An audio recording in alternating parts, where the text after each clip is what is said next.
Hey y'all, welcome to Art of the Budget. My name's Nicole. My pronouns are she and her, and I live in the Pacific Northwest, which is the traditional territory of the Coast Salish tribes.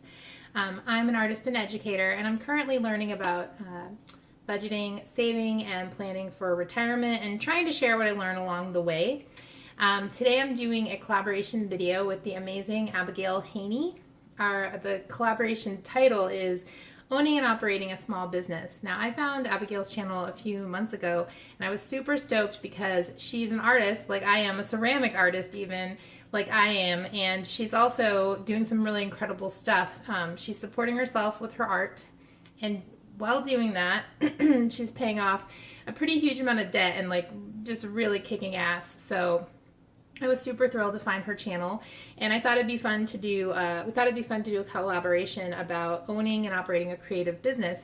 There are going to be some other folks joining the collaboration, and they own businesses or do side hustles of all kinds. So if you have a creative business or side hustle, or I think most of those things are pretty creative, but even if you wouldn't use that word, feel free to change that word and jump on in and do the tag as well. So we came up with 4 questions. And I'm going to link Abigail's channel below. Also, Ash Cash a Budget, I think, is going to do the tag as well. So I'll link her channel, and Q Makes It Happen is also participating. So I'll link his channel below. And when the videos are up, I'll make sure the videos are linked as well. And maybe even make a playlist if that's a thing I can figure out how to do. Okay, so there are 4 questions.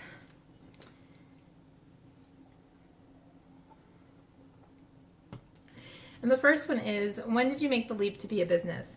Was it a gradual process, or did you know what you wanted to do from the start? So in terms of being a working exhibiting artist, that was gradual. It took me a long time to call myself an artist, but it happened kind of a long time ago, and I had this idea that I wanted to be a working and exhibiting artist. But as you know, if you've watched my other videos, like some of my coffee chats, I actually just registered as a business in the state of Washington this year. So for me, that part was really gradual. I was pretty much,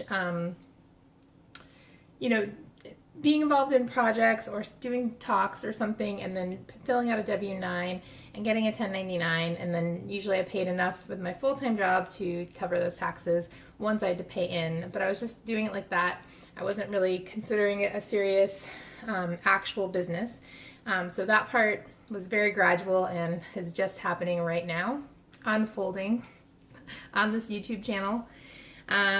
So next question, what was the most difficult aspect of building a business? And an actual task or mindset or emotion? So for me, I think it was a mindset thing. Like I said, even though I was showing work,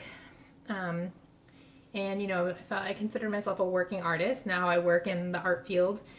I was not thinking of it as a business, and I even kind of felt like this sort of irrational thing, like, oh, I'm an artist, like I'm not into business. That's just not my thing. It's just not something that I'm capable of. And that mindset has drastically changed as I've been kind of taking control of my own personal budget and my own personal money. I think just getting over that fear of money and the word business has been my biggest challenge. Okay, what was the or a best moment of owning or running your business?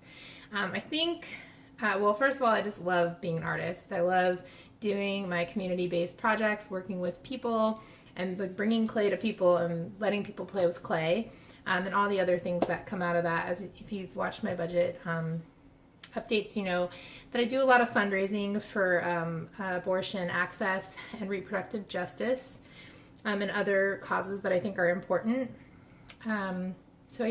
That's kind of the best. But I think in terms of actually the business side of things, the best thing was this year when I separated the budgets.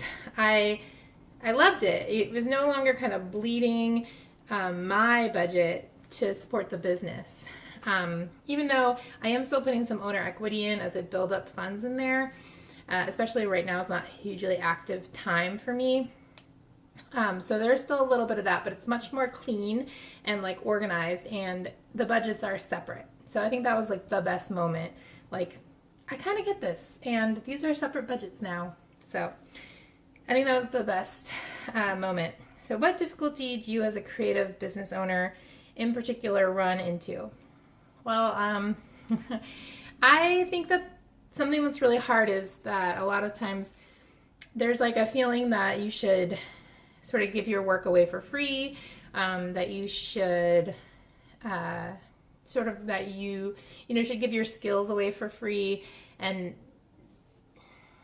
I don't think anyone does it intentionally, but there's an idea that these are more skills that you share versus skills that are valuable and you should be paid for. So I think for me, in terms of mindset, just being able to charge for my work, my artwork, and my services and my technical skill has been probably the most difficult, or sort of a difficulty that I run into in a lot of different ways in a lot of different places. And I think that is actually the other great thing about getting a handle on your personal finance is that now that I'm like crunching the numbers every month or even every week, I really feel my value. And, money isn't everything, and I don't even care about money. Like, you guys know from my budget, things that I like, actually, I love to give money away. I love to share money. I don't want to like have all the money, but I definitely think like crunching those numbers and just seeing what comes in and then goes out for my housing or for my food, or how much I'm able to share with things that I care about. Like, I just see that value more. So yeah, I think that's really actually helpful, and a tip that I would give any fellow artist. Like, crunching the numbers will make you see your value. So those are all the questions. And if I didn't already say this, if you have a creative business or side hustle, I think most businesses and side hustles are pretty creative, but even if you would use a different adjective to describe it, please feel free to jump in, do the tag, and send a message or tag us. I don't know how that works. Comment on the video below, and I'll make sure to add you to the list that I'll put in the box below. All right, well, thank you so much for watching. I'll see you later, and it was really fun doing my first collaboration. Thanks, Abigail.